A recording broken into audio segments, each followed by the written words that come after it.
The South African Municipal Workers Union has accused the Democratic Alliance in Johannesburg of not respecting employees. On Monday, the DA-led coalition delivered letters to employees accusing them of working illegally while the ANC was in power.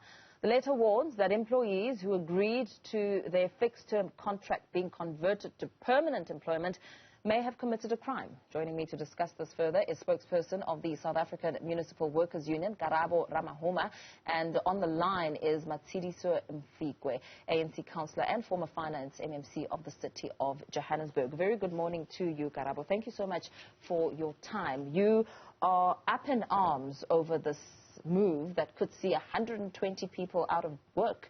Talk to us about what your sentiments are. Good morning and good morning to the viewers at home. Perhaps let me first correct it. I'm the cluster secretary of the affected cluster, not the spokesperson. Our issue with the city of Johannesburg is how they want to cut corners and how they've masked their real intentions. You know, their real intentions is to put their people in political offices. They have said so. In an event they wish to do so, perhaps as a union would not be having a problem. It becomes a problem if our members' rights are trampled upon. Because you would have members that have never converted. When they applied for the post was saying full-time. You'd have members that were converted, but were converted by the city manager's office, the same office that has returned to us to say we have acted irregularly. How do we correct ourselves? I'm saying how possible is that on earth? But you know, the one thing that we want to highlight, and we thought it was not that, we think too that city of Johannesburg or this particular administration is a very racist administration, and I'll tell you why we say so as SAMWU. In the office of the speaker, there is a permanent employee who she is a deputy director. She happens to be white, and perhaps let's say it's just a coincidence, you know. But you again go to office of MMC, development planning. There is a white lady there. She's office manager. She's permanent.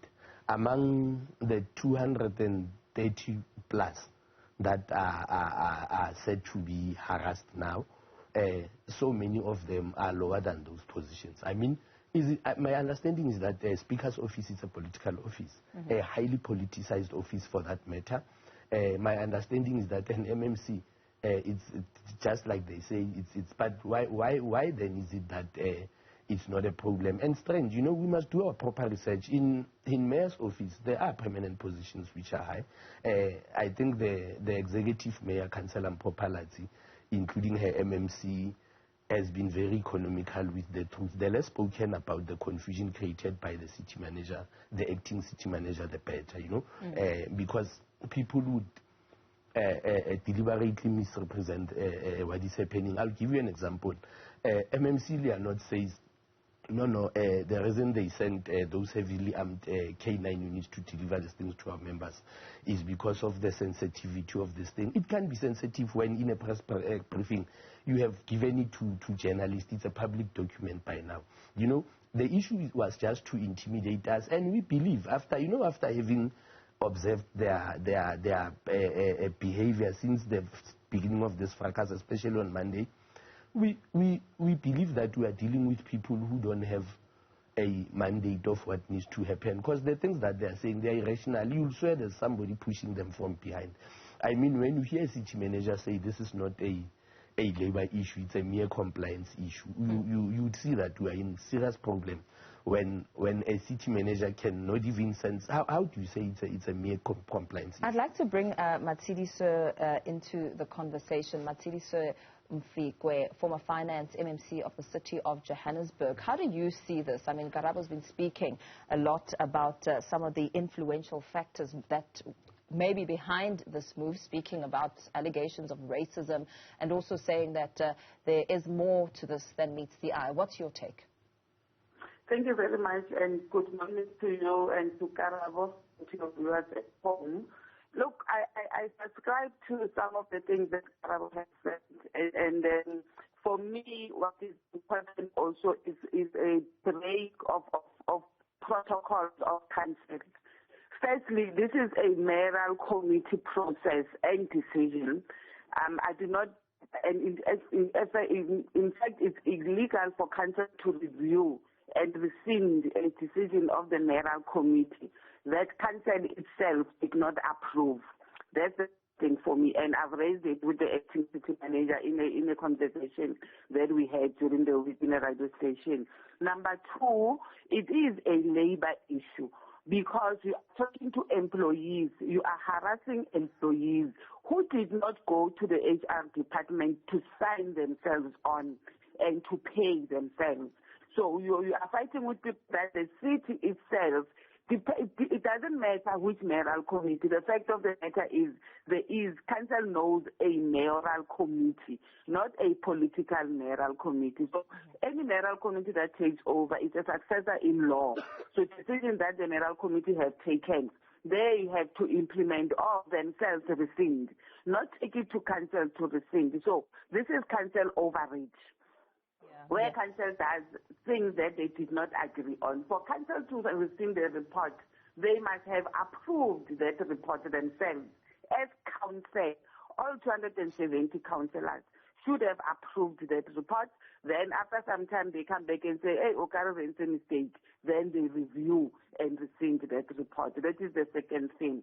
The activity manager says, managers are the ones that signed. And I say it means that the managers misled the mayoral committee because he would quote a lot of things that would have happened in 2014 and I said, but then it means that the officials at the time misled the mayoral committee. They equally went on to mislead council, and made council to take unlawful decisions.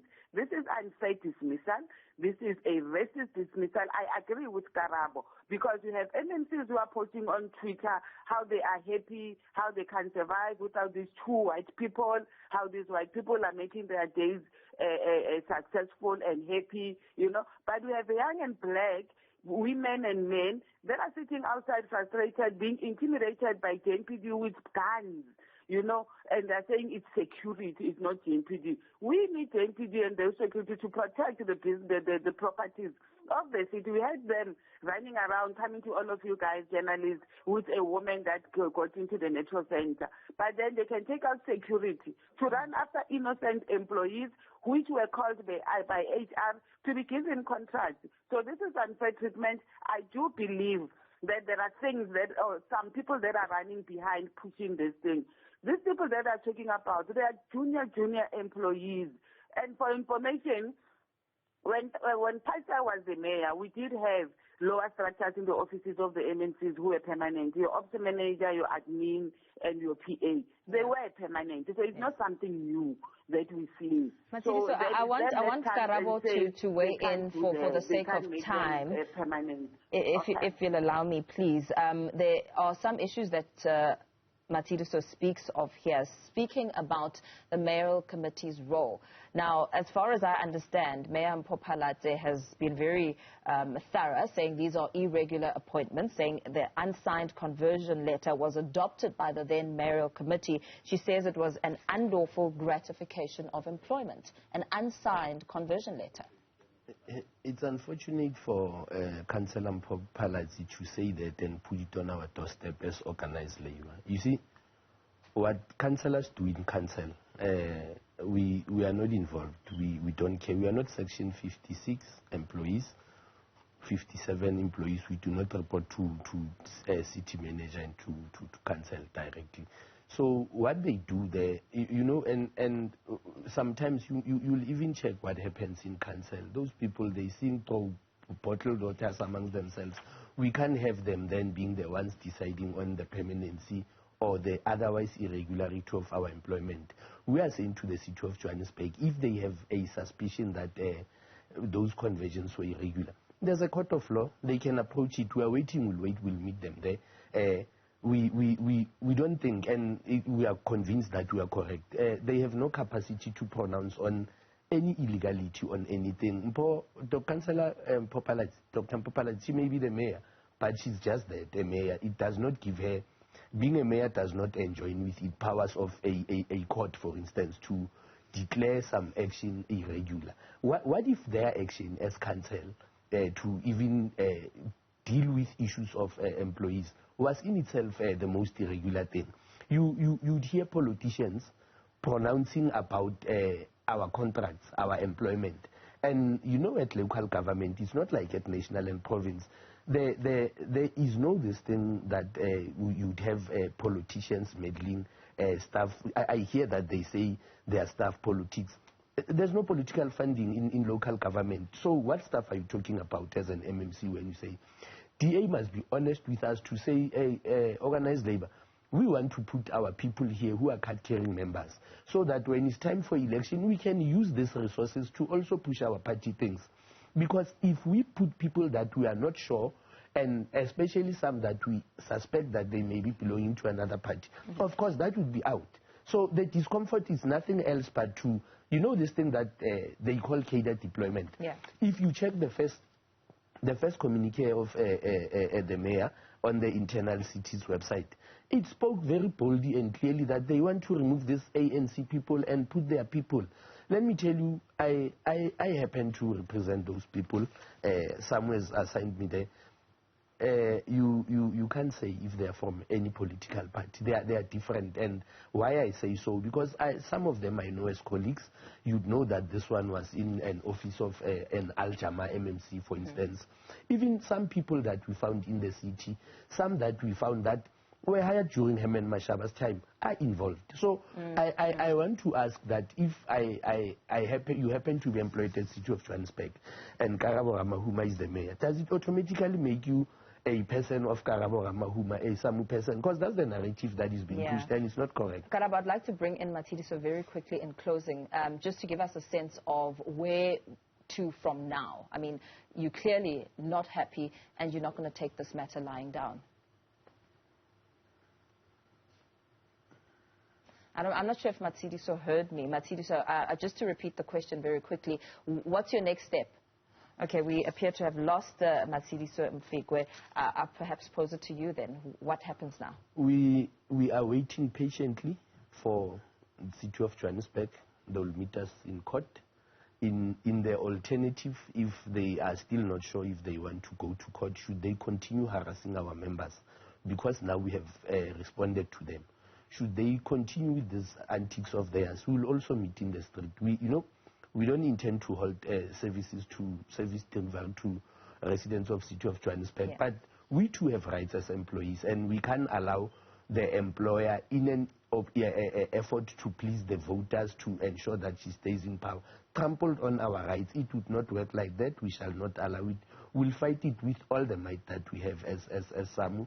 We'll fight it in court. We'll fight it on the streets. We'll fight it in the media. We'll fight it everywhere, every corner, every street of Johannesburg. Very well. Thank you so much for your time. Thanks for weighing in on the conversation, getting reaction there. That, of course, on the line was Matshidiso Mfikoe, ANC councillor and former finance MMC of the City of Johannesburg. And in studio joining me here in closing, Karabo Ramahuma, cluster secretary of the South African Municipal Workers Union, saying that the matter is one that they will continue to fight to ensure that 120 plus employees retain their jobs.